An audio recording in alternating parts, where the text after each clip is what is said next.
All right. So yesterday we got to Perik Al Beis Pasuk Vav, page 296, and we had spoken about Basi Basfaro goes down and she opens up the what do you call it?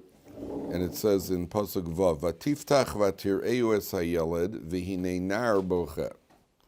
He's a child, but he sounds like a nar, which is really a little older. Nar boche v'tachma lo v'tomer miyaldei ha'ivrim zeh. So I saw one of the Parshas says something very interesting. She sees a nar. The word nar, if you look at it, is a nun, an ayin, and a resh. A nun, an ayin, and a resh. And there are 3 psukim in the Torah that describe Moshe Rabbeinu. The first one is Umoshe haya roeh. He was a shepherd. He shepherded. That's the resh. V'ha'ish Moshe onov. Moshe was humble. Ayin. B'chol beisi ne'amanhu. He is the most faithful one in my house. The nun. You rearrange them, you get the words na'ar. Hine na'ar bocha. There's the essence of Moshe Rabbeinu. He is Ne'aman, Roeh, Ne'aman, and Anav. The order they appear in Torah is Roeh, Anav, and Ne'aman. Okay, now and Roeh is not an accident because you see the Avos were Roehim also. A roeh is a shepherd. That means you shepherd a flock, you're going to have to shepherd the Jewish people, which is why Dovid HaMelech was also a shepherd. And the Avos were shepherds, because being a shepherd is not only a financial investment of sheep, it's that you have to treat animals properly. And if you have compassion on animals, then you can have compassion on human beings, even though that isn't necessarily true. Right? Human beings are much harder sometimes than animals. Right? Sometimes you see, I heard about a rabbi, I heard a certain, true or not true, yeah, not sometimes. Yeah. No dog ever insulted anyone, right? Maybe he jumped up on you when you didn't want to be, but he never insulted anyone, and no dog ever spoke lashon hara, right? And no dog was ever your neighbor. So the truth is it's not true, because dogs sometimes are your neighbors and they're very, very annoying. But there was a Rav who was once giving a shiur, and in the middle of the shiur a dog walked in. A dog came walking into the room, so everybody in the room turned. Oh, a dog! Oh, look at the doggy, a dog, right? What's the action when a human being walks into the room? Like, I like the way he walks. I like something about it. Yeah, who does he think he is? We're very critical of human beings. We're very merciful to animals, right? For animals, we have more tolerance for. Isn't that interesting? Sometimes, a little kid's in a car and they see a dog, and the little kid, oh, you're a doggy, and the mother says, don't worry, he has a place to stay. He has a mommy. Comforts the child. Sometimes you see a homeless person and you're just like, yeah, bum, get a job, man. With the homeless person, we're rougher than we are with dogs. Isn't that true? It's unbelievable. So I was in Los Angeles. I remember one of the big shocks. I went to Los Angeles for the first time a few years ago. My first time in Los Angeles, all the beautiful people and movie stars, everything else. There are homeless people all over the place over there, like cardboard boxes, and what do you call it? This is the beautiful Los Angeles. That's what the word nar stands for. Okay, so yesterday we got to the point where she gives Yocheved, the mother. She gives Yocheved, the mother, the baby, and she nurses him. And then, take a look, bottom of the page 296, 2 lines from the bottom. Vayigdal hayeled, he gets older. Vativieu levas paro, vayhila leben, she brings him to Bas Paro, and she's an adopted son. Vatikra Shemo Moshe, she names him Moshe. Now here this is strange, because Bas Paro is an Egyptian princess. How does she know Lashon HaKodesh? So Rav Hirsch says that she wanted to name him Moshe. We'll see why. Vatomer kimin hamayim mishisu, because I drew him out of the water. And she wanted to know, how do you express that in Lashon HaKodesh? So she asked Yocheved, and Yocheved said, this is how you express it in Lashon HaKodesh. And she said that's where the name came from. In other words, she didn't know the name Moshe until Yocheved told her the name Moshe, number 1. Number 2, there's a different opinion that the Pasuk reads that Vatikra, that she brings him to Basra. I'll read that Pasuk again. Vayigdal hayeled, Vativieu lebas Paro, vayihila leben. He becomes a son for Bas Paro. Vatikra Shmo Moshe, the mother called him Moshe. Vatomer, but Bas Paro said, Kimin hamayim mishisiu, I pulled him out of the water, therefore I have rights to him as an adopted child. You guys have different ways of understanding it. But the bigger issue over here is, well, on the Lashon HaKodesh. She called him Moshe because Binamayim Mishisiu, 296. Well, Moshe is future tense. Why didn't she call him Mishisiu? If she said, I pulled him out of the water, so he should be Mishisiu Rabbeinu instead of Moshe Rabbeinu. Why Mishisiu? The answer is that Mishisiu means I drew him out of the water. But Moshe is a description of what his role is going to be in life. He is not going to be the one who was drawn. The one being drawn only instills you with a certain characteristic. His name means Moshe the drawer. He's going to draw the Jewish people out of Egypt. He's going to draw the Torah down from Shemayim. He's going to draw water out of the stone. But his job in life is going to be the drawer. It's a description of his job. Moshe. Moshe is a description of his job. Now you notice, by the way, I never noticed when I was looking through my notes, I have written down my notes, I didn't remember this, that the word Moshe, theoretically it should be written with a vav. Mem vav shin hey. Moshe, right? Yet you never find this vav. You never find this vav, Moshe's name written with a vav, ever. Sometimes you see other names with a vav, without a vav. What do you call it? Here it just says Moshe Rabbeinu without. It's always Moshe without a vav. So I saw that one of the Parsha says that's because Moshe Rabbeinu was able to access. The Gemara says that there are 50 gates of wisdom, and Moshe Rabbeinu was only able to access 49 of them. The 50th gate of wisdom was hidden even from Moshe Rabbeinu. So since he was missing that 50th gate, he's missing that vav from his name. There are others that say that the letter vav is the gematria of 6. And there are 6 times in the Torah where Moshe didn't know the halacha. And Moshe did not know the halacha. Since he didn't know the halacha, that vav, very interesting, right? That vav is missing from his name for the 6 times that he didn't know the halacha. Be that as it may, his name is a description of what his role in life is going to be. He is going to be the drawer. Okay, now the story picks up. Vayhi bayamim ahem, vayigdal Moshe. Moshe gets older. That's what it means on a literal level. Vayetze el echav. He goes out to his brothers, Vayar b'siv losam, he sees their suffering. Now there are mefarshim that say that's what it means. Vayigdal doesn't mean physically. It means he grew as a person. How do you grow as a person? By going out and seeing the suffering of your brothers. That's how you grow as a person.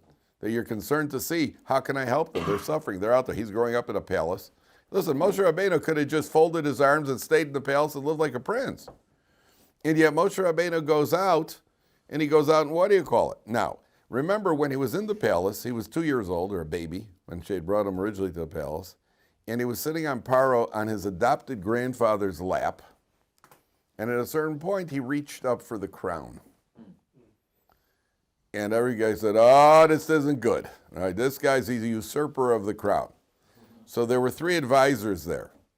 There was Yisro, and there was Bilam, and there was Eov. There were 3 advisors. And they were involved in various forms of advice.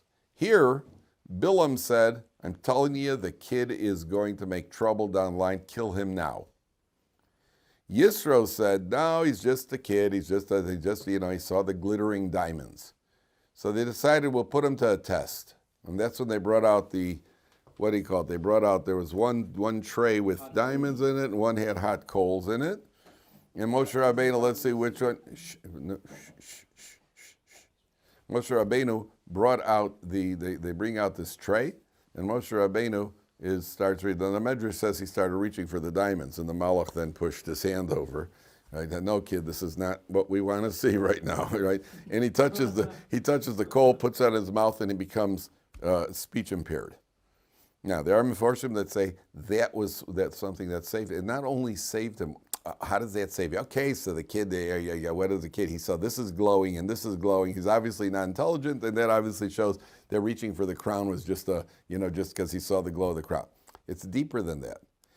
In their minds, in the minds of the Egyptians, in the minds of the world at large, in order to be a leader, if you're going to be an influential leader, what do you have to have? You got to have the gift of speech. Right? You got to be an orator. You got to be a guy who can rile up the mobs. Right? You got to be a Hitler or a what do you call it, or a Churchill. You got to be somebody who can really pump people up. Well, what could come from this guy? He's going to speech impaired. Hey, everybody, why you follow me? Right? Nobody's going to follow him. There's no hope over here. At that point, we can relax. Don't worry about him. He's just a Jew. He's just a Jewish kid who we adopted.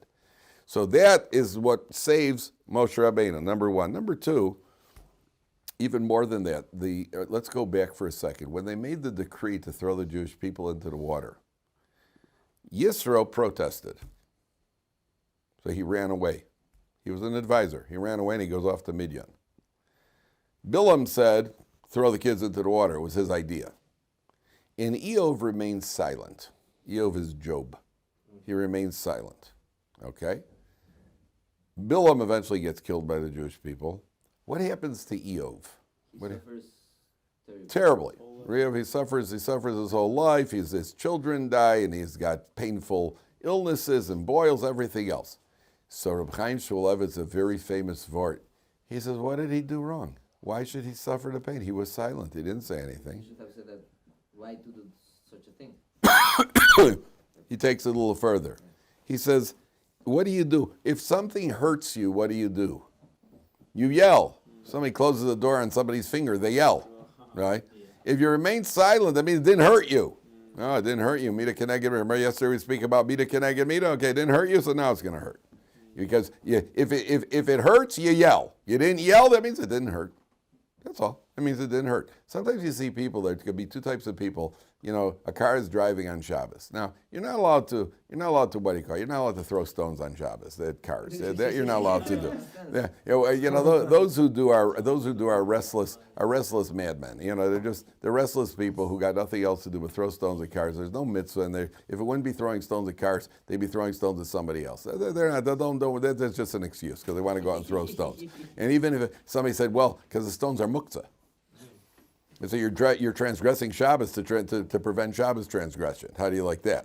So somebody said, well, yeah, but if you designate the stones in advance, you designate something in advance for use, so it's no longer muktzah. Yeah, well, anybody who can come up with that svar, they're even more dangerous than the guy throwing the stones, right? So yeah, you can't throw stones at Kar Shabbos, but there is some people who go out, you yell Shabbos. Shabbos! Yeah. Right now. I would love to see, the guy car's driving, everybody else, Shabbos! And the guy stops his car, gets out, and says, wow, this is a beautiful religion. Can you tell me more about it? I'm really interested in Yiddishkeit. Okay, Right. So what does it help to yell Shabbos? What does it really help to yell Shabbos? Okay, so you have to understand. There are two people who yell Shabbos. There are those who are just looking for trouble and some action. And there are other people who it hurts. It hurts. They're not yelling for the effect. We're yelling because there's a concept of protesting for God's honor. And why are you protesting? I don't know what it's going to benefit. I once saw in my shul, one of the Gedolei Ador got insulted. Somebody insulted one of the Gedolim. A man in my neighborhood, a massive Talmid Chacham, who was a quiet guy, never said boo. All of a sudden he goes up to the bimah, he gives a clap, he says, I am protesting the insult to the Rabbanim. I remember then thinking to myself, none of us in shul insulted the Rabbanim. We're not about to. Why are you protesting? The answer is there is a concept of making a mecha. I am protesting for God's honor. But will there be a benefit? Doesn't have to be a benefit. There is such a concept for the people who are really bothered by it. Now, you've heard of Rav Shlomo Zalman Auerbach? Okay, I want to tell you a story. You hear a good story? I got to tell you a good story. Rav Shlomo Zalman Auerbach was the sweetest of the sweet. You ever see Rav Shlomo Zalman? He always had a smile on his face. He said, the sweetest of the sweet. So there's once an event in Yerushalayim. They have every year, they have an annual Lashon Hara gathering. Sometimes they get a few thousand women to these things. Massive in Binyanei HaOmah. You know Binyanei HaOmah is okay. So it's a massive, massive event. So one year I spoke at the event, and I told a story at the event. And the story that I told was that Rav Shlomo Zalman Auerbach had a girl that he took into his house. He raised this girl.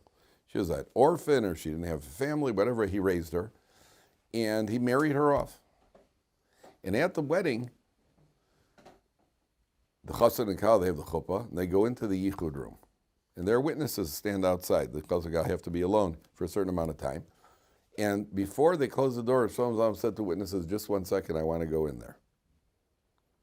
Before they close the door, he said, I want to go in there. And he walks in, and he says to the kala, now I heard this story, and I read this story in Rabbi Yitzchak Zilberstein's Sefer, Rabbi Yashiv's son-in-law.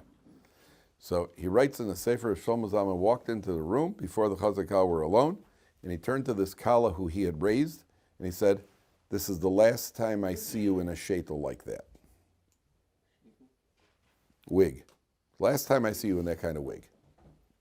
That was the story, okay? So I told this story in public to it must have been a couple of thousand ladies. I told the story in public. One second, okay?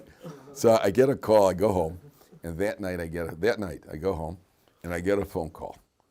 So Shlomo Zalman Auerbach's daughter-in-law said to me, Rabbi Kaplan, do you really think that my father-in-law would have done such a thing? He never yelled at him. Do you really think he would have done such a thing? So I said to her, I'm only quoting a story from her. You shouldn't have, she said, you shouldn't have publicized. I said, this is a sefer that's accessible to everybody. Rav Zilberstein wrote the story. And she said, he wouldn't have done it. Okay. So I was bothered by that. I didn't want to get her upset. And I was upset that maybe I said the wrong story. So maybe I spoke Lashon to a couple of thousand people. The next day, I called the author of the book, the guy who wrote the book here in Israel. I said, where'd your story come from? He said he heard it on a tape from Rav Shalom Shvadron. Rav Shalom Shvadron was Rav Shlomo Zalman Auerbach's brother-in-law, who was one of the biggest, most popular speakers in Israel, in the Yeshiva world. And he told this story in public to a couple of hundred Avreichim. And then somebody heard the story. They wrote it in the book. So I called her back, and I said, I got the story from the book. I called the author. You heard it from your uncle, and by marriage, Rav Shalom Shvadron told the story. She goes, Rabbi Kaplan, he wouldn't have started. Okay. So I decided, you know what, I don't want the lady to be upset with me. So a couple of days later, found out where she lives, and I went over to the house, and I knock on the door. And they said, come in, they're very welcoming, the husband. And it's Rav Shlomo Zalman's son, right? It's Rav Shlomo Zalman Auerbach's son and his daughter-in-law. The daughter-in-law was more, so she was still very upset. The son was like, it was like that. And then they were sitting there together, and the daughter-in-law goes, but he never spoke like that. And the son turns and goes, oh, it's not true. I was once walking with my father on Shabbos, and he saw a car drive by, and he yelled, Shabbos! I was like, yes! I had to try to pretend like I did, I go, okay. The joy of victory. I'm a bad winner. The joy of victory. So there's a spontaneous yell. It bothers you, it hurts you. That's why Rav Shlomo Zalman Auerbach was not looking for action. That means you see Shabbos being trampled. If you saw a child being trampled, would you yell? So if you saw Shabbos being trampled, for some people it means that much. I got news for you. If we don't yell, we shouldn't yell. I'm not telling, don't go yelling Shabbos, by the way. Don't do it. I'm making it on for the record. Nobody go yell Shabbos. But you should want to. And if you don't want to yell Shabbos, that's the problem. But don't go yelling Shabbos, and don't go throwing stones. Right? And don't go doing anything other than learn Tosfos. That's what you got to do. Learn Tosfos. Right? That's always good. Yeah, Itamar, I think, you got the, you're twitching, you got the look, Itamar, I get nervous, Itamar, pull out a Gemara, learn some Tosos, well, Rashi is good too, Rashi is good too. So that's that. Okay, so Moshe Rabbeinu goes out and he sees their suffering. And now here we come to something very, very tricky. Now this is going to get very deep now. He sees an Egyptian man hitting a Jewish man. And Rashi tells us that the Mefarshim say that this Egyptian man, Rashi tells us, he used to go into houses very early in the morning while it was still dark and get the Jewish men out of the house. And there was a beautiful Jewish woman whose husband he sent the husband out of the house, then he came back to the house, and he violated this Jewish woman. And the next day, the husband sensed it. And this is the man he's whipping. He's whipping a Jewish man who he knows that this guy has done something with his wife. So he's whipping this Jewish man. So what does Moshe Rabbeinu do? Vayifen kovacho, he looks in both directions. Vayarki einish, he sees nobody's around. Vayaches ha-mitzri vayitbeneu b'chol. He smites the Mitzri and he hides him in the sand. Now, if you take a look at Rashi, how did he smite him? It's very interesting, right? Take a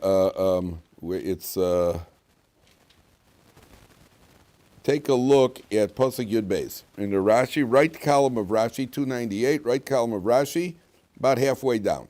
Vayifen kovacho. Ra ma'asalo babais. He saw what this man did to him. Now, plain meaning is he looked around to make sure there are no witnesses. Rashi says, Vayifen kovacho ra ma'asalo babais. He saw what he did to him in the house. Uma asalo basada, what he's doing to him in the field. He violated his wife and is whipping him. Ulafi pshuto kemashmo. The plain meaning is exactly as it sounds. He looked around. Hold on a question for a few minutes. He looked around to make sure there are no witnesses. Vayar ki ein ish, says Rashi. Ein ish asid lotzeis mimenu she's gayer. Nobody is going destined to come from him in the future who's going to convert to Judaism. So what does he do? He smites him. And what do you call it? How did he smite him? The plain meaning is that he used his hands. Well, that's what smiting means. But Chazal say, what did he do?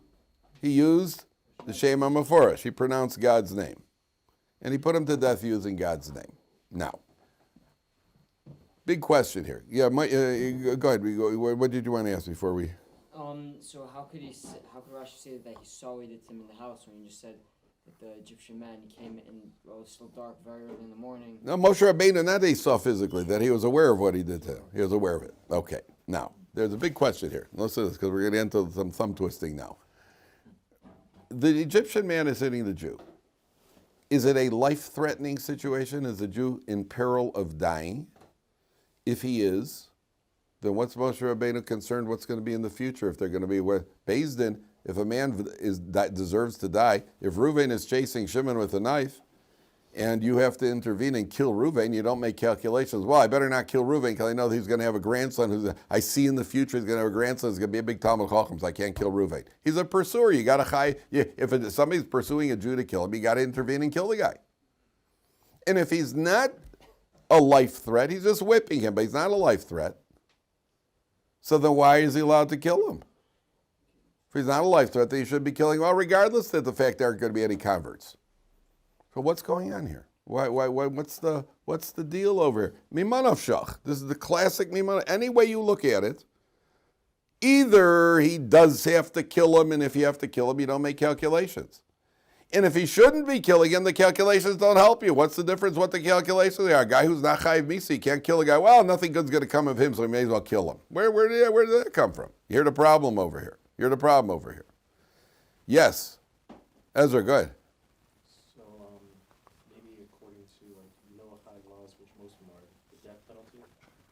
Oh, you're very close.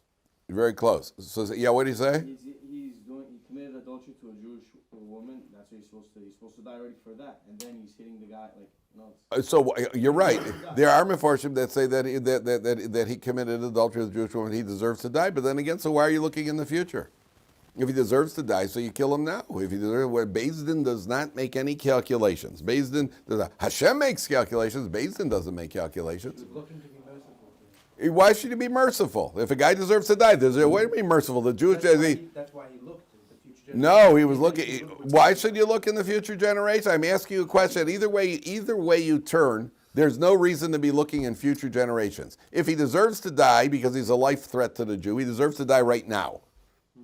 And if he doesn't deserve to die, so what's the difference? What's going to be in the future generations? What's future generations got to do with any of this? Yeah. This isn't just any Jew. This is the first action taken by the future leader of the Jewish people. So doesn't it justify? You can't. That's a good answer. He doesn't have to go by a higher standard. There's no higher standard. There's no higher standard. If a Jew is under threat, you kill the guy. There are no standards. There's only one standard: kill the pursuer. He's pursuing him. He has no right to be pursuing him. He's a life threat. You kill the person. The halacha is. You can just injure him. If you could injure something else, but he didn't. Moshe Rabbeinu killed him. Yeah, but he didn't even touch him. Moshe Rabbeinu, he didn't even touch him, but he killed him. You see, there is a halacha, and it's three different meforshim say this. The Rabbi Yonasan Eibeshitz and the Brisker Rav and the Marsha and the Gemara. Three different meforshim say this. You see, it's a brilliant, absolutely brilliant answer. As I remember when I saw the answer, it was stunning. How does Moshe Rabbeinu kill him? He kills him with his mouth, using Hashem's name. Okay. The halacha is a Noachide who is hitting a Jew, but is not threatening to kill him, but he's not Jewish, and he's hitting a Jew. he deserves Misa Bidei Shemayim. Misa Bidei Shemayim means Hashem puts him to death. Beis Din doesn't put him to death, Hashem takes care of him. Now, when you get into Hashem's calculations, Hashem makes all calculations, including future generations. Moshe Rabbeinu is not killing him the way Beis Din killed him. Moshe Rabbeinu is slipping into he's slipping into the divine methodology using Hashem's name. Oh, once we're into that method, that's a different method. That's a method that requires taking everything into calculation. So, does he deserve to die? Well, he deserves to die as a Noachide with calculations. That means even a heavenly court, let's say a man's put in jail. A man committed fraud. They put him in jail for 5 years. The court never takes into account the fact that what is their wife and children going to do and how they're going to feed them. Everybody gets punished because the court is limited. We look at one thing, we put him in jail. That's what the flesh and blood court does. HaKadosh Baruch Hu takes everything into consideration. And if his wife and children don't deserve to die, because Baruch Hu is going to let him off, what Itamar said about divine mercy. So Moshe Rabbeinu is now slipping into a different, a different zone, a different method of execution. He's slipping into divine punishment by invoking Hashem's name. Oh, if you're divine punishment, that requires divine calculations. There you have to look in the future. If somebody would be coming out of him, somebody worthwhile coming from him in the future, at that point, then Moshe Rabbeinu wouldn't put him to death. But at the point that he's, at the point that he's there's nothing good is coming from him, then Moshe Rabbeinu has made that calculation, now he's able to put him to death. Okay? That's idea number one. Idea number two is the concept of Vayifen Kovacho. And this is what, Jonathan, you were talking about a Jewish leader. That is true. What is the sign of a Jewish leader? There are two things here. Number one, step up and take responsibility. Somebody's getting hit. You got to get involved. On the other hand, before you do something drastic, Vayifen Kovacho, look at the consequences of your action. Remember we were talking about what disqualified Ruvain? What disqualified Ruvain? The fact that he was impetuous, spontaneous. You want to be a leader, you got to do two things. It's a hard thing to be a leader. It's a hard thing to be a leader. You got to take action. On the one hand, you got to take action. On the other hand, you got to measure consequences. Hey, should I really be doing this now or not? Is this something that is going to be beneficial? Is it going to have, what are the consequences? The Pirkei Avos says, Ezu chacham haroa es hanolad. A wise man is somebody who sees the byproduct of his actions. Look at this jump. You have to jump, but you have to think before you jump. You don't just jump, you have to think before you jump. You have to think quick. Vayifen kovacho. Moshe shows responsibility, number one. And then, vayar kienish vayaches amitzri vayitveneo b'chol. He kills him. Then he goes out the next day and he sees two Jewish men fighting. Who are these? Dasan and Aviram. The constant thorn in Moshe's side until they eventually get swallowed up by Korach. They're the constant, the persistent in, by the way, Rav Victor Miller says that Dasan and Aviram are one of the best things that ever happened to Moshe Rabbeinu. Why is that? How could there be any Dasan and Aviram every step of the way? They're giving him a hard time. So what good are Dasan and Aviram? The answer is because if Dasan and Aviram are silent, that means Moshe Rabbeinu is doing a good job. Right? Always having that guy who can't stand you in the shul. And if he's quiet, you must be doing a good job. Because if you step out of line, he's going to be the first one to start barking. So if Dasan and Aviram are in the desert with Moshe Rabbeinu for 40 years, they're the guy. That's the test. And they're keeping quiet. They're not giving him a hard time. If you're not giving him a hard time, well, that's great. That means everything's good. That means everything's good. Oh, by the way, it's not 40 years. They died in the second year. The Korach incident was in the second year already. But those are the guys. My worst enemies are quiet. Right? Then it means you're good. If nobody's accusing you of misappropriating funds, when you're the minister of the treasury and nobody's accusing you, your biggest enemies aren't giving. That means you must be honest, because they'd be the first guy to jump up the minute there's any noise. Okay. So Moshe Rabbeinu goes out there and he sees the two Jewish men are fighting. Vayomer l'Rasha lama sakirecha. Why are you hitting your friend? This is one of the first things they taught us in day school. As soon as you raise your hand, you're called a Russia. That they taught us. They didn't mean raise your hand in class, by the way. They were talking about raise your hand. As soon as you pick up your hand to hit somebody, you're called a Russia. Right? Sometimes our attitude was, I'm going to be a Russia. I may as well slug him. I may as well slug him, be a real Russia. But you're a Russia just for the minute you pick up your head. I'm a Russia, love a sucker. And the truth is, Jewish boys don't hit. There's no hitting. I'm not talking about roughing around brothers in the house. But males are always hitting each other. Boys, little boys, are always hocking and jumping on each other. There's always physical contact. Right, they're banging and clopping, and that goes on until they grow up and become about 60, right? But up until then, there's always hitting and clopping, and there's a jumping around, roughing around. I'm not talking about it. It's like an actual fight. I told you, my son was in a yeshiva. I'm using one son as an example. It was all my sons. Son is a yeshiva. I told you, he's in a yeshiva there are 608 males between the ages of 18 and 22 in a dormitory. 600 males between ages 18 and 22 in a dormitory. And in the course of 5 years of being in the yeshiva, never once was there a fist fight. Could you imagine? In the Mir Yeshiva, a couple of 7,000 people on the campus every day. 7,000. That makes 14, right? What did you say? I said 7,000. There's 7,000 people on the Mir campus. Or the Mir campus is basically the entire Beis Yisrael neighborhood. But the Mir campus, you got 7, 8 base medrashes over there and busloads of people. If a guy in Mir, 1 out of 7,000, some are married, some are single, if one guy ever would hit another guy, it would be a scandal. Somebody hit somebody? Somebody hit somebody? It's unimaginable. It just doesn't happen. It doesn't happen. What? Why are we so special then? Why are we so special? Because we learn Torah. That's why we're so special. When you learn Torah, you become special. That's why by us, crime, by us, he didn't daven mincha. That's a scare. He didn't daven mincha. Nobody hits, nobody shoots. There are no metal detectors in yeshivas to make sure nobody's coming in with weapons. In America, a 6-year-old shot a teacher. 6-year-old kid in school shot a teacher in America. So the guy comes out, he says, well, this hasn't happened too often in the past. Only 4 other times or 3 other times. Then a 6-year-old, he says, we don't have laws that deal with, they have laws for minors who are 14, 15. We don't have laws that deal with, 6-year-olds. A 6-year-old shot a teacher. How do you like that? Never happens in Cheder. Never happens in Cheder. Okay, kids fight. Kids do fight. Little kids fight. By the time they're bar mitzvah, by the time they're in yeshiva, it's unheard of. Russia, you're a Russia. You picked up your hand against a Jew. In Israel, even the secular. Now it got worse in the last 15, 20 years. There was one point in Israel, if 2 cab drivers get out of care, somebody did something, they have a fender bender. They start hollering at each other.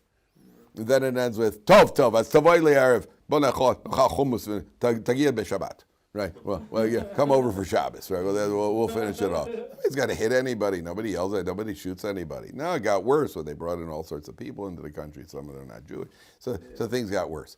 But Jewish crime means you took an extra piece of kugel. That's Jewish crime. My brother told me. I don't remember. I don't know if he saw it. If somebody told my brother, these 2 guys, 2 cab drivers got into a fender bender, and one of the guys started yelling. They were both really hot, and one guy pulled a gun on the other one. At that point, the second guy got upset and started hitting him. Why?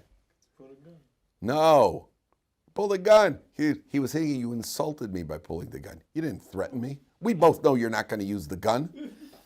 We both know you're not going to use the gun. You think when you pulled the gun on me as if I'm afraid of your gun, that's an insult. That's when he got really upset. Because we both know you're not going to use the gun. Nowadays, it's not like that. Israel got more violent. In the secular Israelis, in the state schools, they have metal detectors. It's like they're what do you call it? There's violence. The kids are beating kids up. Kids beating teachers up. And they're in a cheder. Never.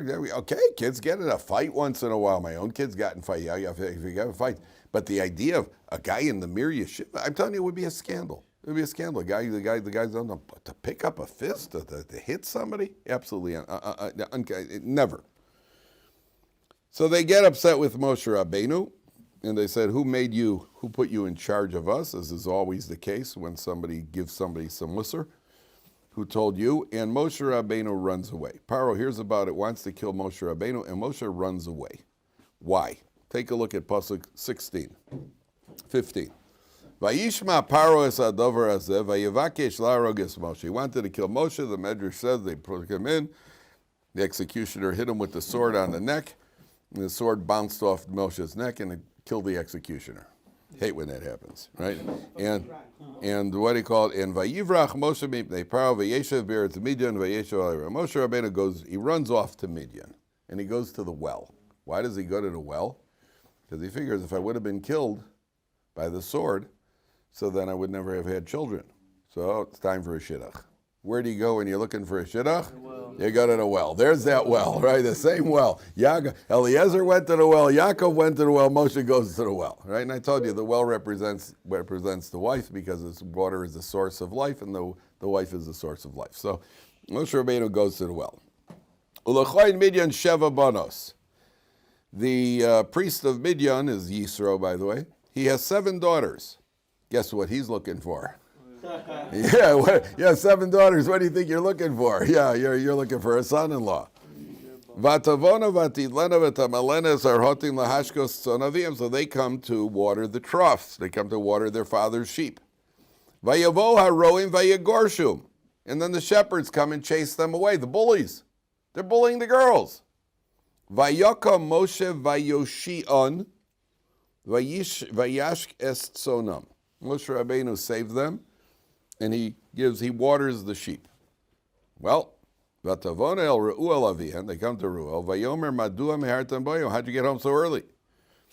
Vatomarna ish mitzri hitzilanu miyad haroim. An Egyptian man saved us. Vigam dolo lanu vayashkes atzon, and he even watered our sheep. Moshe Rabbeinu is taken to task for this, because they said an Egyptian man saved us, and Moshe Rabbeinu should have said, I'm not an Egyptian, I'm a Hebrew. He remained silent, and therefore he did not get buried in Eretz Yisrael. He wasn't buried in Eretz Yisrael. The punishment to not go into Eretz Yisrael was later on. Here, he didn't speak up. He should have said, I'm not an Egyptian, and therefore Moshe Rabbeinu is punished, and not only does he go into Eretz Yisrael, he doesn't get buried in Yisrael. But I want to show you something. Take a look at, in that pasuk, I want you to look at, starting from the word dalid, miyad haroim. Vatomarna ish mitzri hitzilano. See that 4 lines from the bottom on 298. Miyad, the last letter in the word miyad is a dalid. The next letter, haroim, is a mem. Mem sofis, but it counts as a mem. Vigam is a mem. And dolo is a hey. Dalid, mem, hey spells dimama, which is silence. Oh, Moshe Rabbeinu was silent. And that's what the Medrash says, he was silent. And the last letters over here spelled dimama, he was silent. And that's why he did not go into Eretz Yisrael. Okay? Now, look at this. This is the point I really wanted to get to today. Vayomer el benosa ve'aya, where is he? Lama zeh kirena lo v'yochal lechem. Call him in and he'll have some bread. And Father hears he got 7 daughters. There's a nice man outside who saves them, and he also takes care of the sheep. Well, what do you think he's thinking? Call him in and have some bread. What do you think he means by bread? We saw bread before used a euphemism for what? Mrs. Potiphar is called bread. It's a euphemism for a wife. Call him in, maybe he'll marry one of you. I got 7 daughters. Moshe marries Tzipora. Now look what happened over here, gentlemen. Watch this. Say it. Yisro. What happened? Well, he escaped from the Pharaoh's consulary. All right. What else did Yisro do? When Moshe was about 2 years old, he saved Moshe's life. He was the one who said, put the test. He said, don't. He doesn't know what he's doing when he's touching the crown. Yisro saved Moshe's life. You know how long this is after that? According by some calculations, Moshe at this point is close to 80 years old. 40 years, there's a medrash that says for 40 years before he went to Yisro, he went to Cush, which is generally translated Ethiopia. He became the king of Cush. So medrash says he was the king of Cush for 40 years. Be that as it may, this is a long time after Yisro saved Moshe's life as a child, And what does he end up? He ends up with Moshe as a son-in-law. Which I told you, it's never, nothing is lost in Hashem's calculations, right? You did something, sometimes you get the payoff years later, but there will be a payoff, right? You saved his life, it comes full cycle, and now Yosro is what he called. Now Moshe Rabbeinu, he gets Moshe Rabbeinu as a son-in-law, and between me and you, I wouldn't mind having Moshe Rabbeinu as a son-in-law. You know, my son-in-laws are good, but they ain't Moshe Rabbeinu. Right? You know, Moshe Rabbeinu. To be Moshe Rabbeinu's father-in-law is pretty prestigious. Right? Yisro saved his life. Yisro gets Moshe Rabbeinu's son-in-law. All right, we'll continue on Sunday.